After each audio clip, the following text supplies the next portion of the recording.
नमस्ते साथियों। चुनाव में जैसे हम लोगों को भी दौड़ धूप रहती है, मीडिया के साथियों को भी बहुत परिश्रम करना पड़ता है, रात दिन दौड़ना पड़ता है, अलग अलग लोकेशन को कवर करना पड़ता है। तो आप लोगों ने भी बहुत कष्ट उठाया है। मैं आशा करता हूं कि मीडिया जगत के सभी साथियों का स्वास्थ्य अच्छा रहा होगा और पिछले एक आध सप्ताह का जो विराम मिला है उसके कारण भी अब आप फ्रेश होकर के फिर से मैदान में आए होंगे। तो 18वीं लोकसभा, और वैसे भी हमारे यहाँ व्यक्ति के जीवन में 18वीं इसका बड़ा महत्व होता है। एक नए कालखंड में प्रवेश करता है टीनेज समाप्त करके। ये 18वीं लोकसभा एक प्रकार से नई ऊर्जा,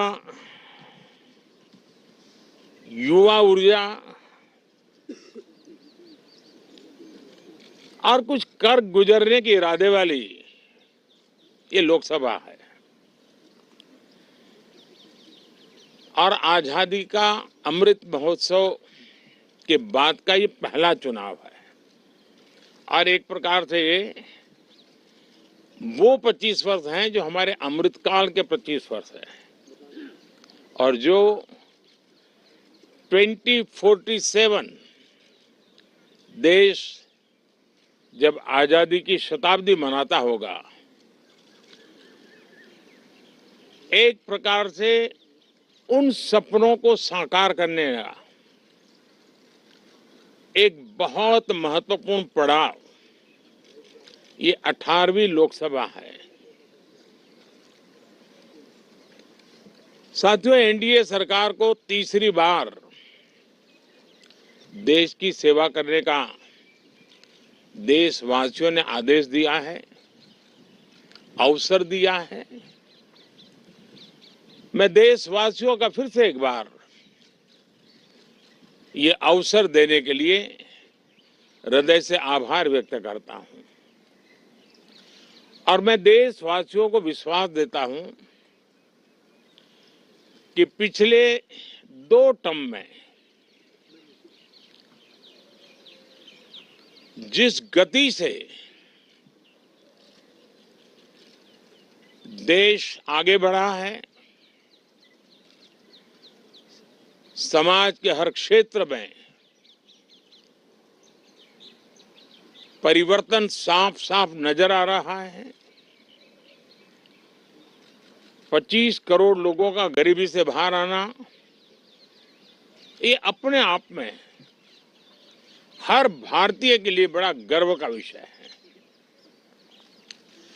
और मैं देशवासियों को विश्वास दिलाता हूं कि 18वीं लोकसभा में भी, हमारे 5 साल के कार्यकाल में भी, हम उसी गति के साथ, उतने ही समर्पण भाव से देश की आशा आकांक्षाओं को पूर्ण करने में कोई कमी नहीं रखेंगे। आज सुबह एनडीए की मीटिंग हुई थी। एनडीए के सभी साथियों ने मुझे फिर से एक बार इस दायित्व के लिए पसंद किया है, और सभी एनडीए के साथियों ने राष्ट्रपति जी को इसकी जानकारी दी।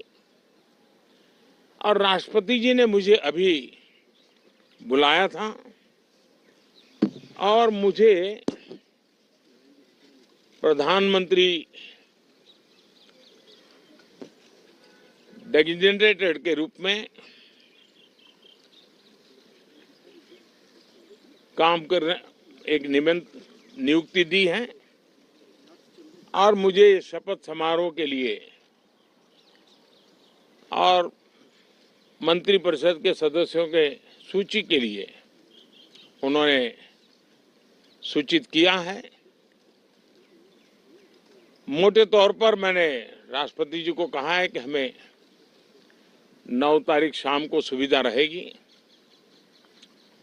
अब बाकी डिटेल तो राष्ट्रपति भवन वर्कआउट करेगा और हम तब तक मंत्रिपरिषद की सूची राष्ट्रपति जी को सुपुर्द करेंगे। उसके बाद शपथ समारोह होगा। साथियों, सरकार एनडीए की एक प्रकार से एनडीए 1, एनडीए 2 और एनडीए 3 ये एक निरंतरता है और हमारे संकल्पों को लेकर के, सुशासन के प्रति हमारी प्रतिबद्धता को लेकर के और देश के सामान्य जन के सपनों को पूरा करने के प्रयास के रूप में इस निरंतरता को हम और अधिक ऊर्जा के साथ और अधिक व्यापक विजन के साथ आगे बढ़ाएंगे और समय सीमा में लक्ष्यों को प्राप्त करने का हमारा प्रयास रहेगा। 2014 में मैं बहुत नया था। मुझे अब एक लंबे समय तक इस कार्य का अनुभव मिला है, हमारी टीम को अनुभव मिला है और इसलिए हमारे लिए अब तुरंत ही काम को आगे बढ़ाना बहुत ही सरल रहने वाला है और इस अनुभव का लाभ भी देश की सेवा करने में मिलने वाला है। इन 10 साल के कार्यकाल के दरमियान भारत की वैश्विक जो छवि बनी है, दुनिया के लिए एक विश्व बंधु के रूप में भारत उभरा है, इसका मैक्सिमम एडवांटेज अब शुरू हो रहा है और मुझे पक्का विश्वास है ये 5 वर्ष वैश्विक परिवेश में भी भारत के लिए बहुत उपयोगी होने वाले हैं। दुनिया अनेक संकटों से गुजर रही है, अनेक तनावों से गुजर रही है, अनेक आपदाओं से गुजर रही है। ऐसी विकट परिस्थिति दुनिया ने बहुत लंबे अरसे के बाद देखी है। हर देश इन सारी समस्याओं के बीच अपने आप को बचाए रखना, बढ़ाते रहना, चुनौतियों का डगर डगर पे सामना कर रहा है। हम भारत वाले लोग, हम भारतवासी खुद नसीब हैं कि इतने बड़े संकटों के बावजूद भी हम आज विश्व की सबसे तेज गति से बढ़ने वाली इकोनॉमी के रूप में जाने गए हैं। ग्रोथ के विषय में भी दुनिया में हमारी वाहवाही हो रही है। अब एक स्टेबल गवर्नमेंट मिलने के कारण और परिचित व्यवस्था और नेतृत्व मिलने के कारण दुनिया का भारत के प्रति रुझान, भारत के प्रति उनका आना बहुत तेज गति से होने वाला है और मुझे विश्वास है कि देश के सभी राज्यों को इसका लाभ मिलेगा। देश की युवा पीढ़ी को सबसे ज्यादा लाभ मिलेगा। विकास के नए ऊंचाइयों को छूने में एक वैश्विक भागीदारी का वातावरण आने वाले 5 साल में बनने वाला है। तो इसी संकल्पों और आदर्शों के साथ हम आगे बढ़ेंगे।